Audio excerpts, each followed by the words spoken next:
Hi friends, welcome to our channel. இன்னைக்கு நம்ம 30 days spoken English classல day 30th பார்க்க போறோம். இன்னைக்கு நம்ம வந்து வீடியோல modal auxiliary verb யூஸ் பண்ண quiz பார்க்க போறோம். ஆல்ரெடி நம்ம modal auxiliary verbனா என்ன நமக்கு தெரியும். would have, should have, may, might இதெல்லாம் யூஸ் பண்ண quiz தான் இன்னைக்கு வரும். எல்லா क्वेश्चनக்கும் 10 செகண்ட் கொடுத்திருக்கேன். வீடியோ பாஸ் பண்ணிட்டு ஆன்சரை கமெண்ட் செக்ஷன்ல கமெண்ட் பண்ணுங்க. லாஸ்ட் ஆன்சர் வரும், செக் பண்ணி பாருங்க. கண்டிப்பாக உங்களுக்கு தெரிஞ்ச மாதிரி தான் இருக்கும், ஈஸியாக தான் இருக்கும். ட்ரை பண்ணி பாருங்கள். ஓகே, ஸ்டார்ட் பண்ணலாம்.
குவிஸ் கம்ப்ளீட் பண்ணியிருப்பீங்கன்னு நினைக்கிறேன்.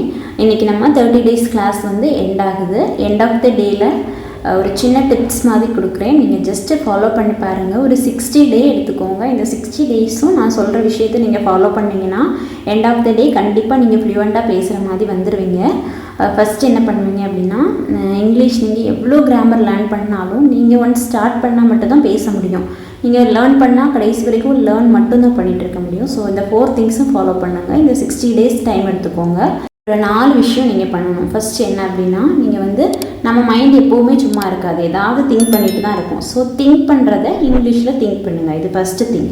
அது தப்பாக இருந்தாலும் சரி, கரெக்டாக இருந்தாலும் சரி, யாரும் நம்மள்கிட்ட கேட்க போகிறதில்ல. நம்ம மைண்டு திங்க் பண்ணது கரெக்டாக தப்பான்னு நமக்கு மட்டும்தான் தெரியும். ஸோ திங்க் பண்ணது தப்பாகவே இருந்தாலும் நீங்கள் திங்க் பண்ணுறது இங்கிலீஷில் திங்க் பண்ணுங்கள். ஸோ ஒன்ஸ் நீங்கள் உங்ககிட்டயே நீங்கள் பேச தொடங்குறீங்க. ஸோ அப்போ நான் உங்களுக்கு ஓரளவுக்கு இம்ப்ரூவ் ஆகும். இது ஃபஸ்ட்டு திங்.